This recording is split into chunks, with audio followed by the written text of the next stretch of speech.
Bueno, buenas tardes a todos, a todas quienes nos acompañan en este espacio tan maravilloso. Muchas gracias a Juan Pablo, que es como el inspirador de este proceso de LATAM Creativity Hub y que permite esos espacios para que todos concentremos conocimientos. Mi nombre es Nicolás Cortés Valencia, soy politólogo, magíster en comunicación estratégica y, como bien lo decía Juan Pablo, con amplia experiencia en marketing político, campañas políticas, pero también en temas de entidades públicas, en innovación, relaciones públicas y otros aspectos similares. Hoy, gracias a la invitación de Juan Pablo y de todo este espacio, de todos los miembros de este grupo de creativos, vamos a hablar sobre comunicación estratégica.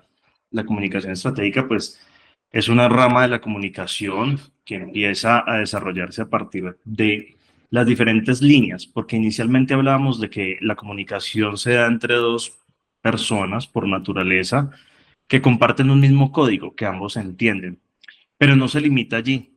La comunicación se fue perfeccionando desde la academia en otros aspectos. ¿Y en qué aspectos se pudo ir perfeccionando? Entonces, hoy hablamos de comunicación organizacional, que es la de las empresas, hablamos de comunicación pública, que es el de las entidades públicas, hablamos de comunicación eh, ambiental, hablamos de comunicación social, pero no como la carrera, sino de ese impacto en la sociedad. Hablamos de comunicación política. Entonces, son muchas las ramas que se implican allí. Pero la comunicación estratégica, que recoge los conocimientos de todas estas líneas, nos establece una pequeña diferencia, pero esa pequeña diferencia termina siendo el punto clave. ¿Y cuál es? Pues el punto clave de la comunicación estratégica es pensarnos desde la consecuencia, es decir, pensarnos desde el resultado que va a tener nuestro proceso de comunicación, es decir, desde el interlocutor. ¿Cómo nos ve o cómo nos recibe el otro sujeto? ¿Quién es nuestro público objetivo? Entonces, al calcular esa consecuencia, permite que de manera estratégica vayamos organizando nuestros procesos comunicativos, pensándonos desde el otro. Y es allí donde la comunicación estratégica empieza a absorber las otras comunicaciones, especialmente la comunicación organizacional, la comunicación política, la comunicación pública, la comunicación ambiental, porque empezamos a medir y a medirnos en los procesos comunicacionales. Cuando nosotros entendemos eso, entendemos que hoy ya no debemos hablar desde nosotros, no debemos hablar desde lo que creemos o desde lo que queremos, sino desde qué quiere nuestro receptor, desde qué quiere nuestro interlocutor o desde cómo lo va a asumir, porque nuestro centro ya no es yo, sino el otro. Hay dos conceptos clave que quisiera abordar, que aborda fuertemente la comunicación estratégica, y es conflicto y reputación. El conflicto es el distanciamiento entre la expectativa y la realidad. Cuando la expectativa genera un distanciamiento de la realidad, se empiezan a abrir las brechas del conflicto, y contra más se expanda esa distancia, se le empieza a abrir la puerta a la violencia. Nosotros, desde nuestras organizaciones, desde nuestras empresas, desde nuestros emprendimientos, desde el rol en el que estemos, que pretendamos comunicar, debemos estar atentos a las expectativas de nuestros usuarios, de nuestros clientes, de nuestros interlocutores, de nuestro público objetivo, para no generar ese conflicto. La reputación es la historia, por el contrario, es la historia.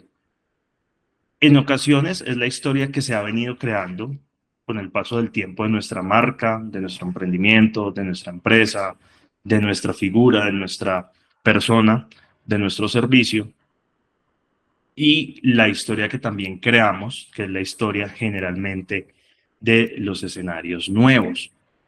Entonces, la reputación nos permite a nosotros decir: he sido bueno, he sido efectivo, eh, puedo cumplir. Cuando hablamos desde un político, puedo cumplir, he hecho esto, he hecho lo otro. Generalmente los políticos la reputación hay que construirla, porque muchas veces las personas no conocen esa historia y hay que contarles la historia de ese servicio que estamos ofreciendo, de esa persona que estamos ofreciendo.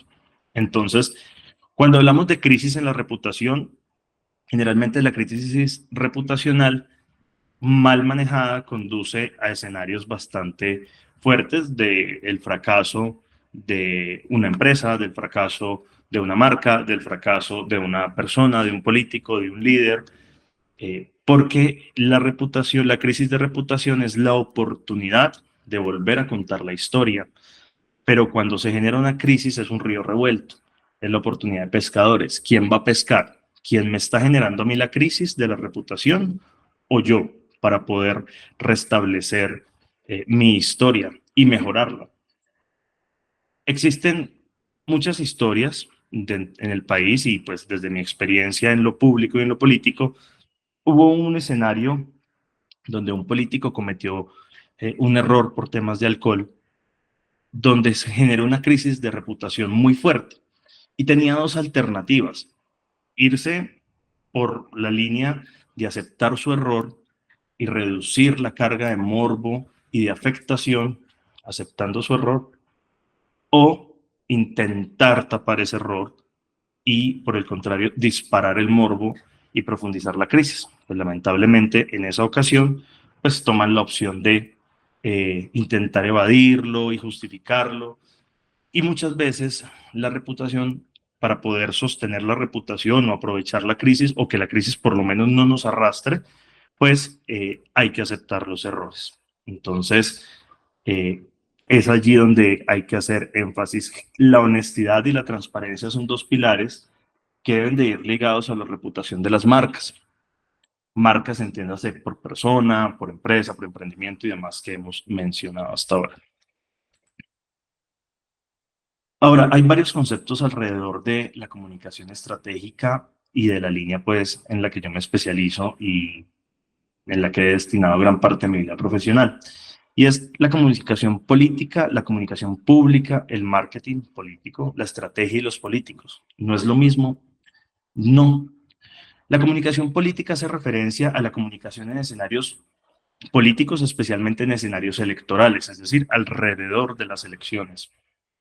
Es todo ese flujo de información en canales de doble vía que se dan entre las campañas, los candidatos, los medios de comunicación, los grupos de valor, los grupos de interés, bueno, todos los actores que están alrededor de los procesos electorales. La comunicación pública es la comunicación desde las entidades, es la comunicación desde las alcaldías, las gobernaciones, presidencia, los ministerios, los congresos, los parlamentos, desde todas estas entidades públicas.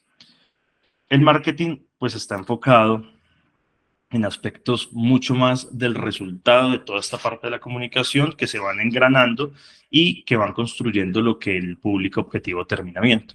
La estrategia es todo este libreto de cálculo, toda esta hoja de ruta que se da para los procesos. Procesos en este caso, pues estaríamos hablando de procesos de comunicación. Y los políticos terminan siendo la figura, terminan siendo ese personaje que debe salir a la calle a contar una historia, a crear un escenario de expectativa y a conectar con los ciudadanos. Hay dos conceptos muy chéveres que se abordan en términos de comunicación que me parece importante tener en cuenta a la hora de entender hoy por qué es tan importante la creatividad en los procesos comunicacionales. Y es que eh, se habla de la razón instrumental como un concepto que nos permite, a ver, esta razón no es para discernir lo que queremos realmente o lo que es correcto, sino el cómo lograr algo concreto. Eso hace que entremos hoy en el siglo del desencantamiento. Max Weber muy bien lo decía, consiste en que las creencias, ya sean tácitas o explícitas, de que cualquier aspecto de la realidad puede entenderse sin necesidad de recurrir a explicaciones sobrenaturales o trascendentes.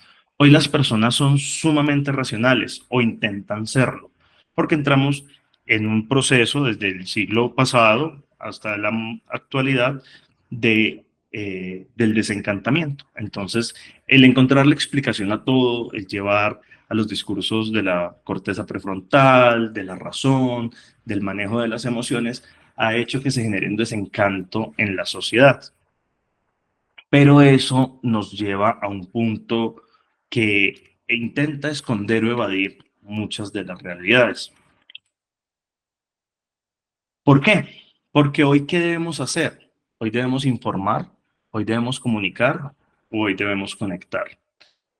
Es allí un punto donde siempre nos vemos enfrascados, generalmente desde las entidades públicas, generalmente desde los políticos, generalmente desde las empresas que no se han ido adaptando a los nuevos modelos sociales, porque finalmente la comunicación es un pilar de la sociedad. Dentro de los debates de las ciencias sociales está ¿qué es primero? Si la política, el derecho a la comunicación, pero se requieren los tres para que las sociedades se establezcan.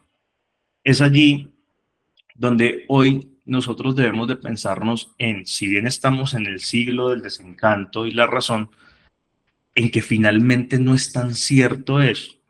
Y hoy lo vemos con productos de el cine, sobre todo como Intensamente, Intensamente 2, películas que hablan de las emociones y de que por el contrario hoy tenemos un estallido de emociones desde el ser.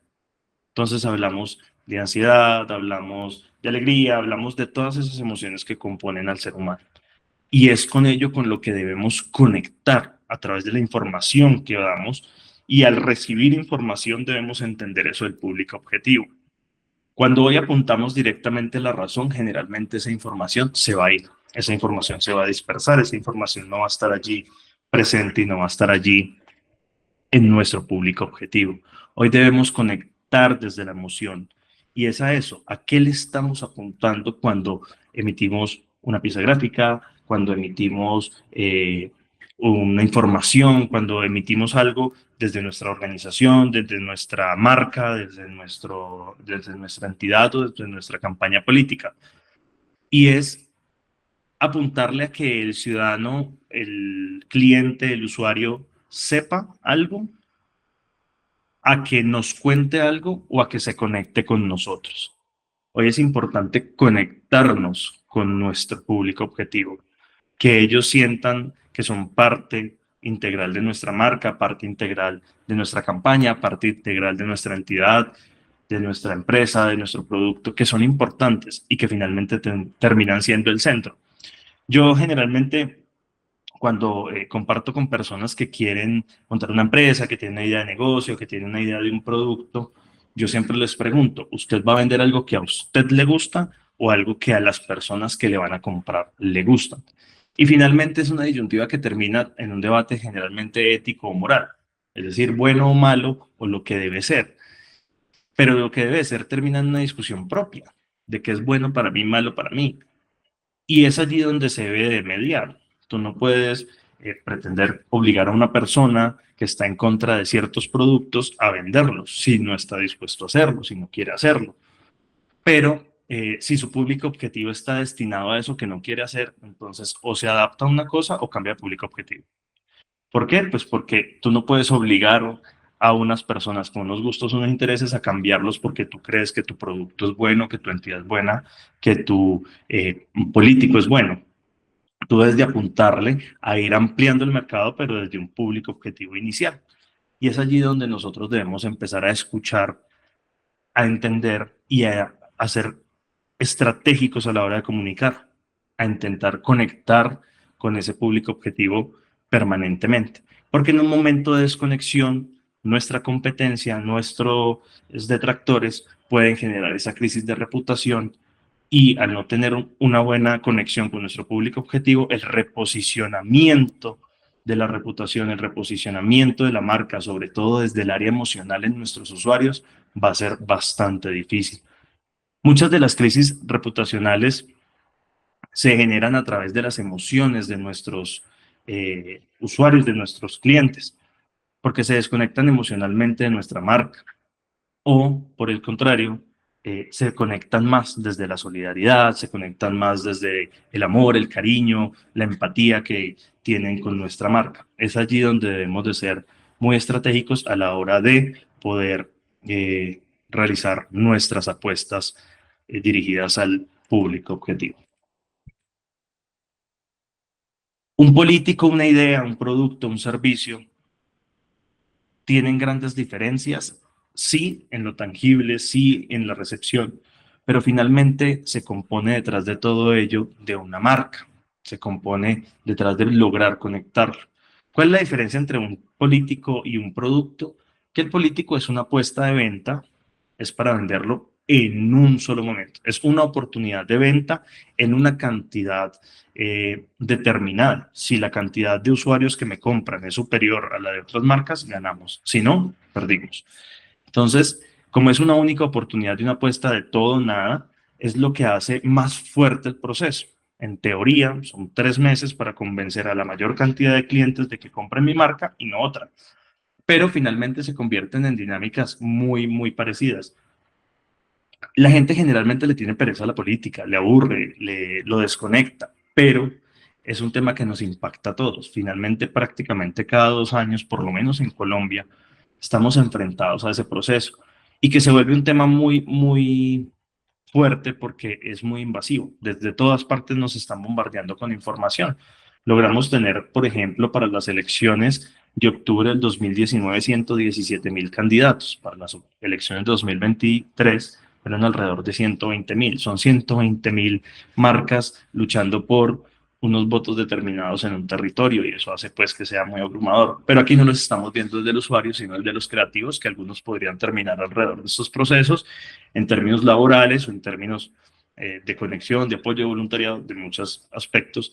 Y generalmente es desmitificar o buscar desmitificar que no, es que es muy diferente vender, qué sé yo, un paquete de papas a un político. Sí, claro, es un paquete de papas, un producto, es un elemento, hay más oportunidades de venta, puede crecer, los errores no son tan agresivos porque se pueden ir remediando.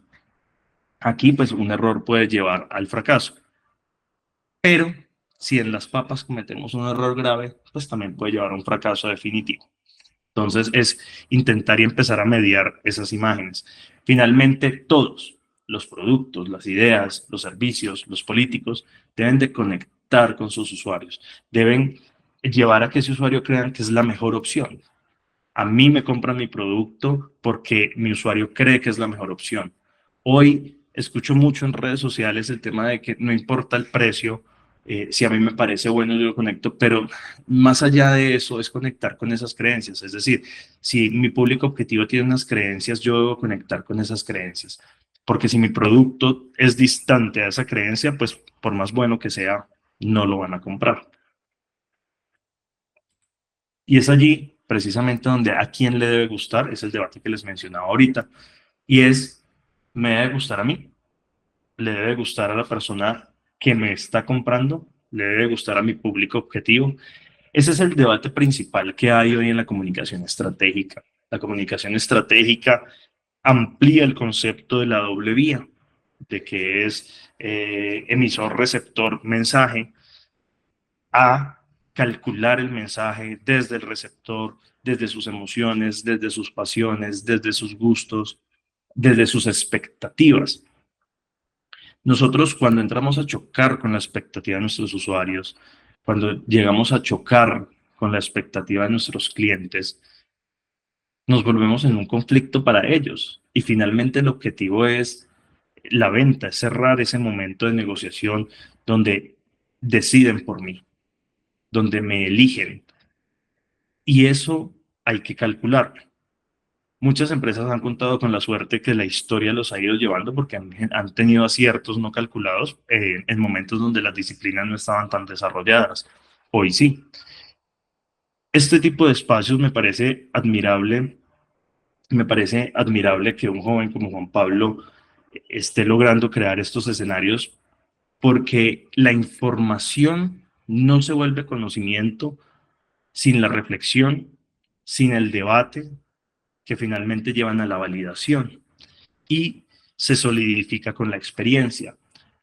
Nosotros podemos recibir muchísima información desde nuestra formación académica, desde los libros, desde los videos, pero eso se puede quedar en información. el conocimiento después del proceso reflexivo, y si aquí hay psicólogos, nos podrán profundizar en otro espacio sobre esto, y es el proceso reflexivo, el proceso del debate, el proceso de la validación, nos permite dar una aplicación real a esa información en el territorio, en las personas, en la sociedad. Y cuando nosotros logramos crear conocimiento, logramos crear realmente sociedad, porque finalmente habrán muchos libros en las estanterías. Entonces, por ejemplo, si a mí me gusta la medicina, yo no soy médico, pero yo voy y me leo muchos libros de medicina. Eso no me convierte en médico, por más información que yo tenga, por más que yo en un libro lea que el acetaminofén es bueno para el dolor de cabeza. Sí, eso es información, pero se vuelve en conocimiento cuando yo ya entiendo que es que el medicamento entra al organismo y hace este proceso, y entonces me lleva una cantidad adicional de información de otras áreas del conocimiento que terminan desencadenándome en este tema farmacológico y sus efectos. Pero cuando yo no tengo todo ese conocimiento que implicó debate, que implicó reflexión, que implicó validación, simplemente tengo una información o una creencia popular que adquirí en el campo. Es algo que vi en algunos de los videos de Juan Pablo en TikTok, donde hablaba de los diseñadores y Canva o estas aplicaciones. Eso no te convierte en diseñador. Y ninguna profesión, el tú tener información sobre esa profesión, te convierte en un profesional sobre esa área. Te convierte en un profesional cuando has pasado todo ese proceso de debate, todo ese proceso de reflexión, todo ese proceso de validación de la información, y que finalmente te permite pararte en un escenario y decir, yo sé, pero yo sé también, sumándose a esa experiencia que vas teniendo en la vida y que te permite ir diciendo, yo sé y lo he hecho. Y es allí donde es importante que las carreras que tienen esa carga de creatividad se hagan valer y sean validables en todos los escenarios en los que están. Pienso que iniciativas como esta, iniciativas como la que ha tenido Juan Pablo en TikTok, que le he hecho un seguimiento constante, porque me llama mucho la atención cómo él mismo termina también expresando en otro video, habla de que su contenido pretende tener un valor y un impacto social. Y eso es lo que deberíamos estar haciendo los profesionales en cada campo sobre nuestras profesiones, porque la hiperconexión, el acceso que hoy hay a la información permite que las personas conozcan algo alrededor de los temas, pero eso no reemplaza el ejercicio de una profesión, no reemplaza nuestro rol en la sociedad, no reemplaza nuestros aportes y nuestras decisiones.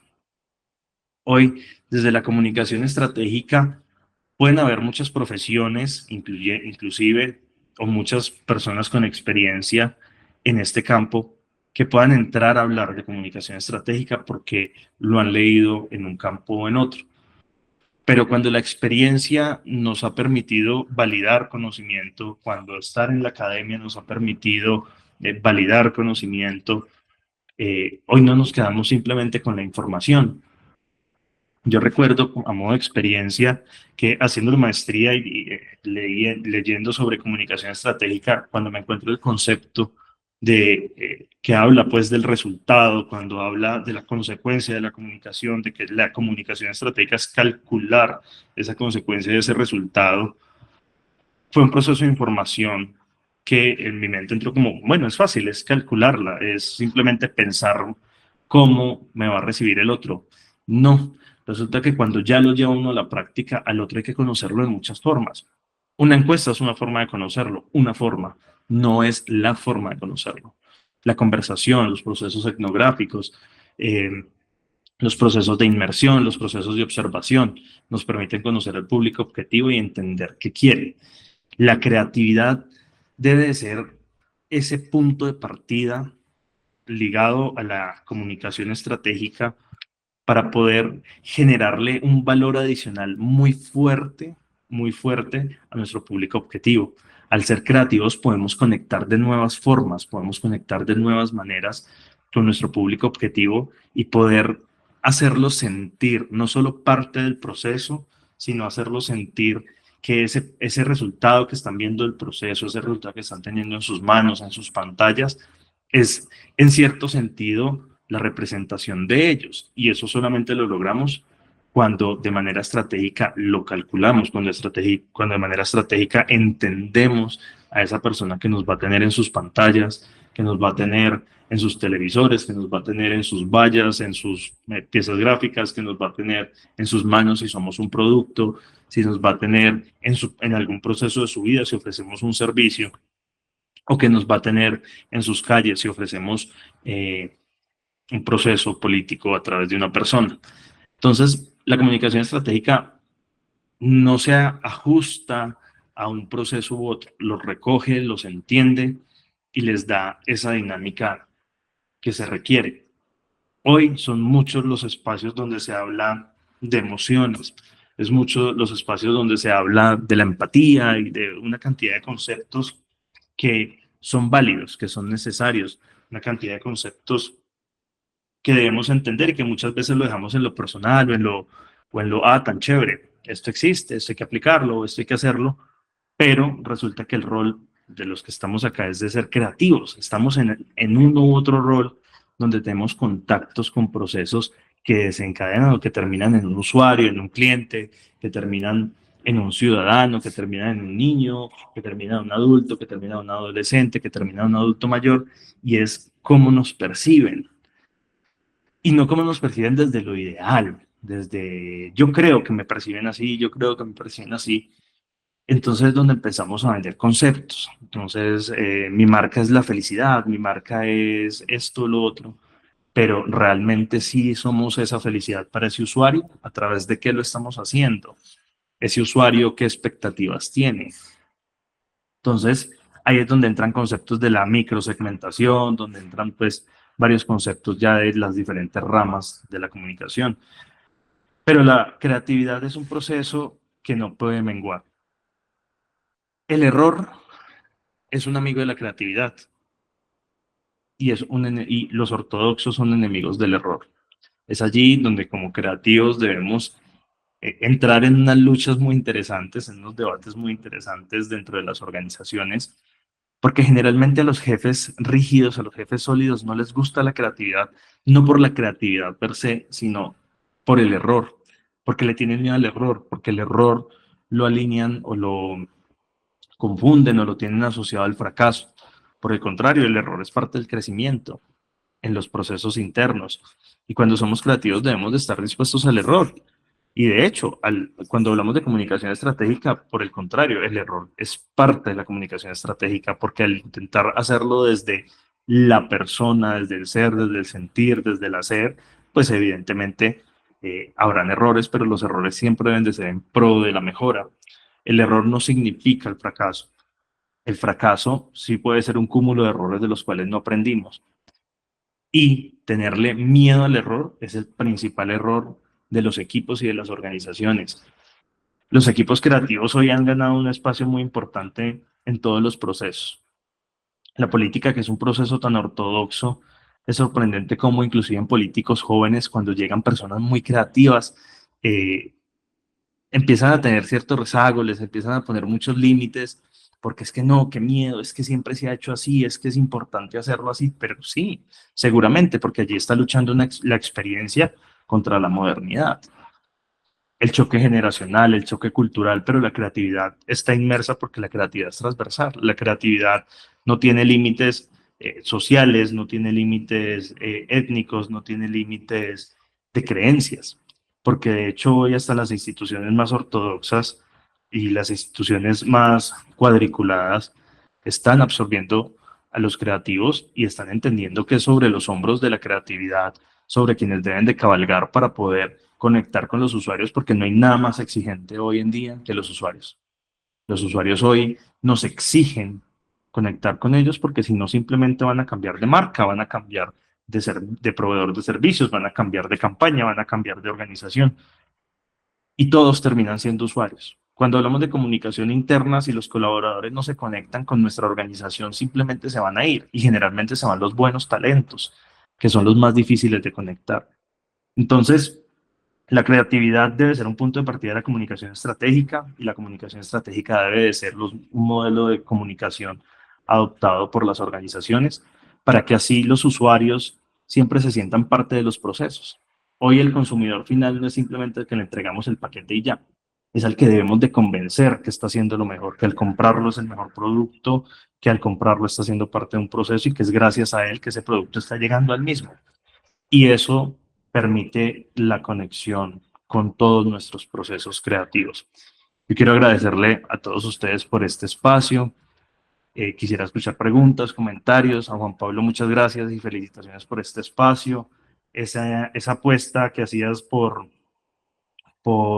crear contenido de valor que realmente genere conocimiento y enriquezca los procesos y no persiguiendo likes, como bien lo decías en alguna de tus piezas gráficas en TikTok, es importante. Hoy TikTok, y he visto pues algunos artículos y demás que habla de que aceleran las demencias y que bueno, genera unos procesos, pero es dependiendo el contenido que consumamos. Y si el contenido que consumimos no nos aporta nada, seguramente sí, pero cuando nos aporta hay que valorarlo muchísimo. Entonces, quisiera escucharlos, escuchar sus preguntas, agradecerle a Latam Creativity Hub por este espacio, por permitirme hacer parte de sus procesos, a Juan Pablo por permitirme hacer parte de esto y bueno, que cuentan aquí con este politólogo y comunicador estratégico en lo que les pueda colaborar. Desde Sevilla, la capital cafetera de Colombia y el balcón turístico del Valle del Cauca, en Colombia. Les tengo pues como una pregunta tanto pues como para Juan Pablo, que de nuevo y al igual que Nicolás te agradezco pues como también por el espacio. En la charla anterior no pude estar, pero he visto pues el video de a poquito y este espacio es maravilloso, ojalá se pueda repetir más y espero pues como que más personas se animen. Nicolás, muchas gracias como por toda la información, me parece es súper bueno porque de las cosas más maravillosas que tenemos en esta carrera que tenga que ver mucho con publicidad, con comunicación, con todo este ámbito de como creativo, es que pues, desde un político hasta un paquete de papitas, intervenimos nosotros y es algo, es casi mágico, es demasiado mágico porque no va a pasar lo mismo de un abogado y un médico o de un licenciado en alguna ingeniería o algo así. No, o sea, nosotros tenemos esta belleza de carrera, ¿cierto? La pregunta que yo les tengo es, por ejemplo, con un tema de comunicación interna, tanto como, sí, como comunicación interna sobre cómo afrontar procesos o problemas. ¿Ustedes cuáles han sido o cuáles son como los paso a paso que han logrado o que han desarrollado que ustedes digan que, ok, así me funciona? Tipo como explicar el problema en el cual se están regando como los chismecitos o cómo o afrontar de una vez con la solución al problema o qué, cuál es como el proceso que ustedes llevan a cabo como para solucionar problemas de comunicación interna. Digamos, me tomo la palabra para darte desde mi punto de vista y mi experiencia alrededor de esos conflictos o de esas crisis internas que se generan en las organizaciones. Una de las primeras herramientas es no afrontar las cosas agresivamente, no subir el nivel de las circunstancias. Cuando hablas de chismes, de chismecitos, sobre todo las crisis que se dan en las organizaciones, que son crisis muy leves, pero que van dañando el clima organizacional, habría que entender por qué se está generando esos procesos de clima. Los líderes de los procesos deben de conocer muy bien sus procesos y deben de conocer muy bien a su equipo. Habría que revisar el profesional al frente del grupo, al frente del área, cómo le ha venido dando manejo a los procesos y cuál es la ventana que se nos abrió para poder cerrarla. Nunca se debe enfrentar de choque, nunca se debe entrar a participar en eso, de entrada ni el líder del proceso y evitar que los compañeros caigan en esos bucles, que por cierto tienen mucha tentación. Genera mucha tentación caer en el chisme, en el rumor, en el comentario de pasillo, es que fulanito, fulanita me caen mal por esto, y ay, sí, a mí también, entonces, porque eso va aumentando, eso va aumentando, eso va aumentando, y en ámbitos profesionales no. Para enfrentarlo, yo pienso que el diálogo directo del líder con la persona que está inicialmente generando el mal ambiente, desde lo propositivo, desde lo positivo, desde lo profesional, desde recalcar las habilidades de esta persona y llamarla a que nos cuente qué es lo que sucede, si es que hay un conflicto personal detrás de eso o es un conflicto eh, profesional. Generalmente cuando hay chismes, rumores y eso terminan siendo temas personales entre los colaboradores y que ya habría que llegar pues en un punto muy extremo a sentar a las personas involucradas como un mediador, no del conflicto personal, no de si es que Juan no quiere a Pedro por esto, esto y esto. Desde el ámbito organizacional no nos interesa si lo quiere o no lo quiere, o si le cae bien o si no le cae bien, sino de cómo se va a manejar la relación profesional dentro de la entidad en estos procesos que los unen. Y ya pues en un caso extremo, finalmente, si una organización no puede prescindir de los servicios de alguien que le está haciendo daño a la organización, pues terminará afectada toda la organización. Pero eso pues debe ser la última medida. Yo soy, digamos, mi concepción muy moralista frente a eso, jugar con la comida de la gente me genera mucho conflicto, pero sí los problemas deben de ser afrontados de raíz y finalmente, si en un primer diálogo no se da, si ya conversando con las diferentes partes no se da interviniendo no en lo personal, sino desde cómo me está afectando los procesos y cómo vamos a manejar el proceso que une a estas dos personas, pues bueno, si hay un responsable y es el que está generando este mal ambiente y no entiende y no se adapta a mis normas organizacionales y de equipo, pues tendremos que entrar a evaluar ya decisiones que corten de raíz la situación, lamentablemente.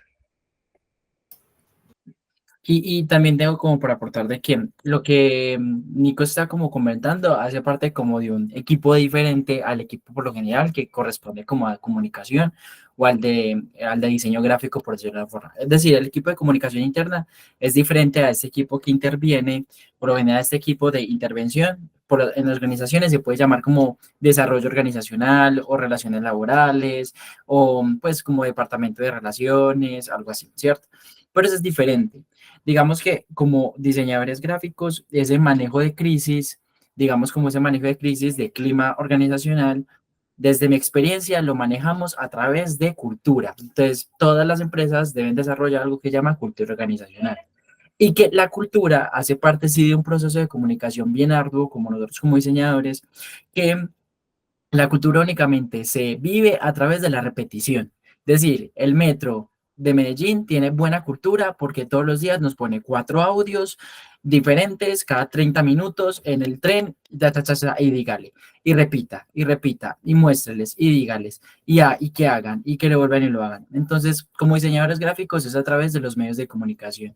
Entonces, ¿cómo afrontamos de que nosotros, por ejemplo, voy a hablar como desde lo que yo hago, en mi trabajo todos saludamos, ¿cierto? Y si te veo 3 veces, te voy a saludar 3 veces. Y si te veo 4 veces, te voy a decir buenos días 4 veces, ¿cierto?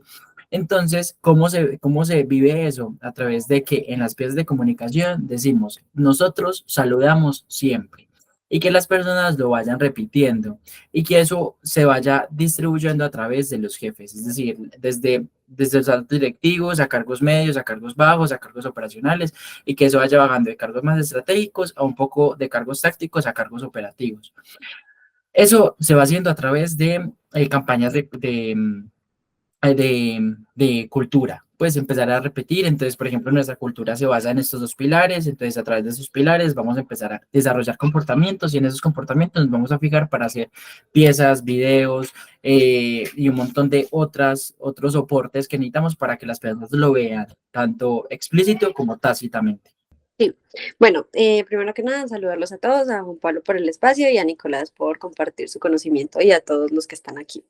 Bueno, la pregunta es, pues, para Nicolás, yo soy politóloga y en este momento estoy trabajando en una agencia de comunicaciones, pero enfocada sobre todo a políticos y en redes sociales.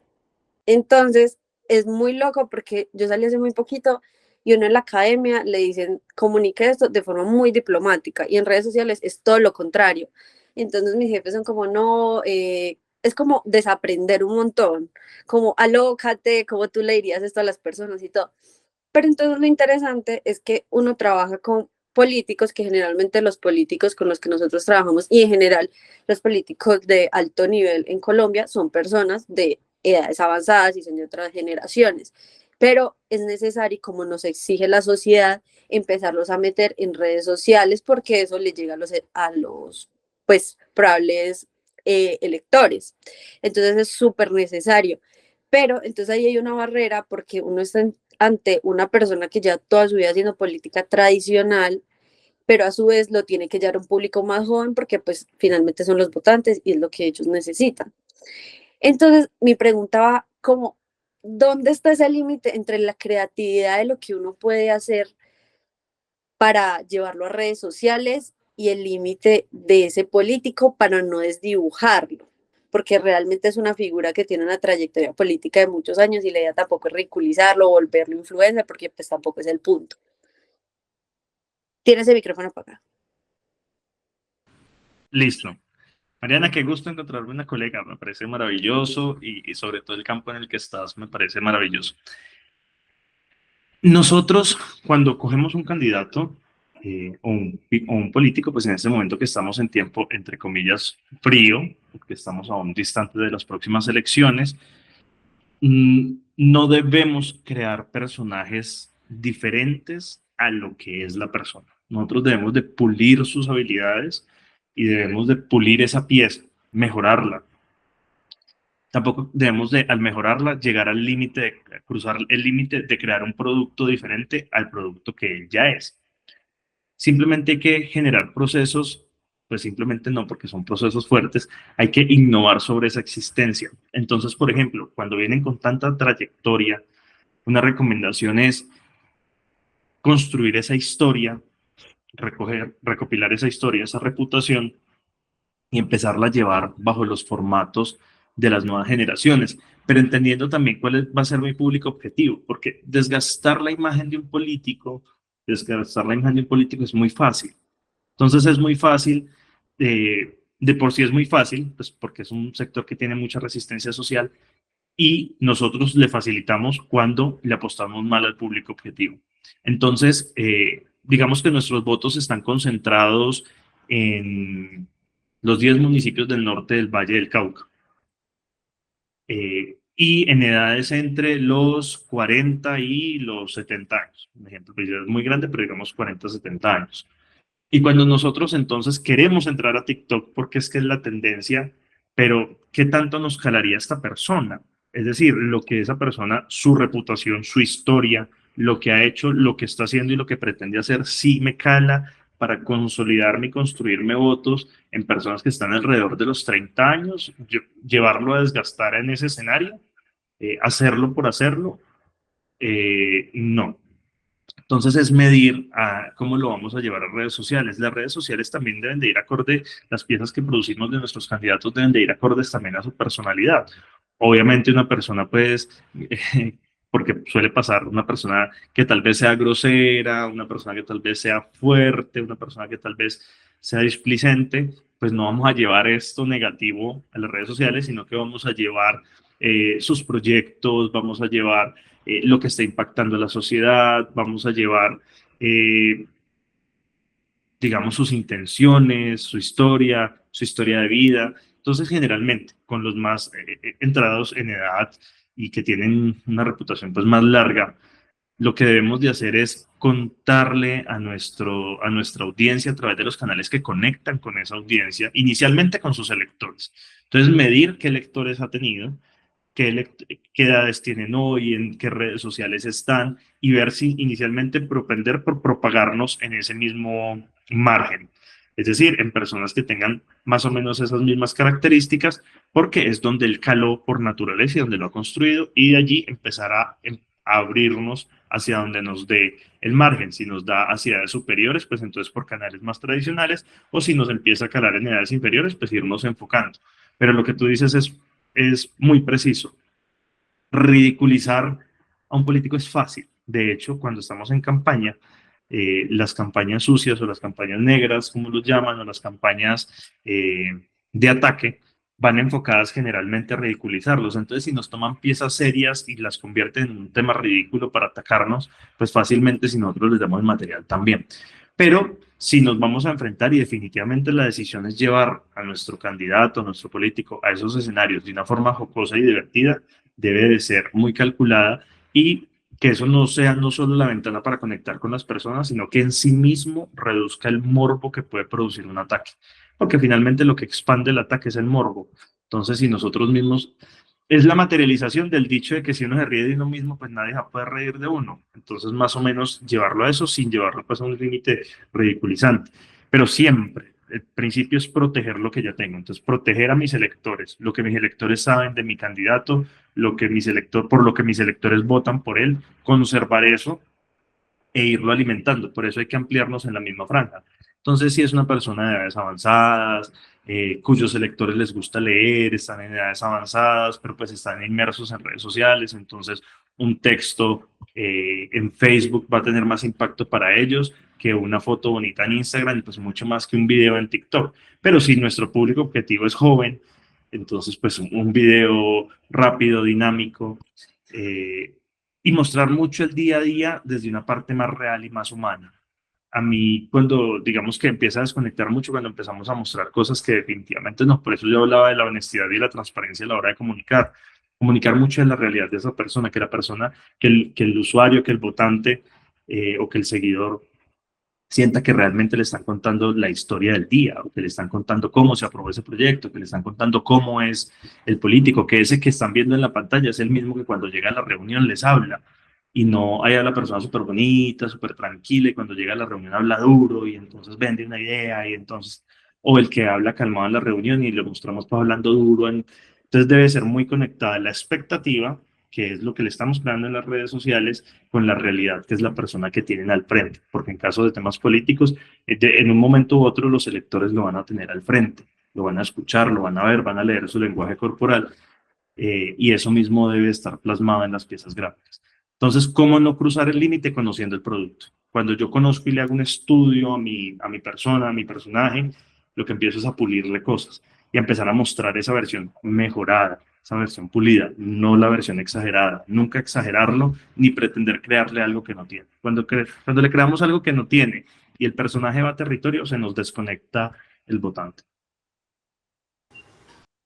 Ay, bueno, Nicolás, muchísimas gracias. Pues me aclaras muchas dudas porque, pues sí, siento que es como por el camino en que vamos, pero uno a la hora de construir, y yo que estoy en la parte de preproducción y creativa, a veces uno le piden como propuestas y lo otro es que uno a veces no tiene tanta cercanía con esa persona. Entonces también, pues es muy clave lo que dices como de conocerlo y hacer una tarea juiciosa de conocer bien a esa persona. Y también me recuerda un poco lo que decía como el que fue como el asesor de Petro, que es apellido Cienfuegos o Cienfuegos. Bueno, ese señor es súper teso y decía como que él se sentaba con Petro y le decía como todo, como si se sacaba hasta un moco, pero no para delatarlo, sino como para saber cómo ocultar eso, o sea, hasta los defectos. Entonces creo que sí es como una tarea mía de sentarme más con ellos y saber qué cosas. Recuerda un tip adicional, recuerda que el político tiene de base 3 confesores: el abogado, su vida espiritual y su asesor político. Debe conocer todo para poder, desde la comunicación estratégica en política, prever los ataques, prever lo demás. De todas maneras, en lo que te pueda servir, con mucho gusto. Ay, muchísimas gracias. Ahorita le pido el contacto bien a Juan Pablo para tenerte dateado. Claro que sí. De una. También hay algo ahí que puedes investigar que se llama Carl Jung hace unos arquetipos de marca. Es decir, hay unos arquetipos. Entonces, dependiendo del arquetipo, existe como unas medidas que tú puedes tomar para ese arquetipo. Entonces, por ejemplo, existe el mago, el sanador, hay un montón de cosas. Entonces, por ejemplo, yo soy el solucionador. Y el solucionador lo que hace es que forma, enseña, educa, ta. Pero hay otro que se llama, por ejemplo, el mago. Y el mago en realidad lo que hace es dar tips, hace un montón de cosas. Entonces, de pronto, si revisas esos arquetipos y en donde ingresa como tu personaje, podrías tomar como como unas estrategias o unos contenidos más específicos. Como que a este le aplicaría esto por lo que quiere transmitir a partir de ese arquetipo. Él propone como 12, pero hay otros autores que han ampliado un poquitico más, incluso a 15, 17, ya sería como que investigues un poquito más y que puedas partir de ahí como para tomar un poquito más de conocimiento de tu personaje. Y ya como para ir finalizando, le quiero dar muchísimas gracias a Nicolás y a todos los que participaron. Pues fuimos 20 personitas, ya hemos como disminuido mientras hemos estado como en este espacio de preguntas. Antes, muchísimas gracias a todos, Neki, a Daniel, a Ronald, a Javier, a Mariana, a Luis, a Carlos y a Nicolás por estar en ese espacio. Seguramente no es el primero que vamos a tener con Nicolás. Nicolás es muy teso, seguramente lo seguiremos usando para otros espacios. Espero pues que les haya gustado bastante. Les recuerdo que esto va a estar grabado en pues, y lo vamos a subir como a YouTube para que ustedes lo puedan ver después y en el momento pues en que lo necesiten refrescar. Listo. Entonces les agradezco muchísimo por este espacio y nos vemos ya, yo creo que como dentro de 15 días desde la próxima. Listo. Que les vaya súper bien. Hasta luego.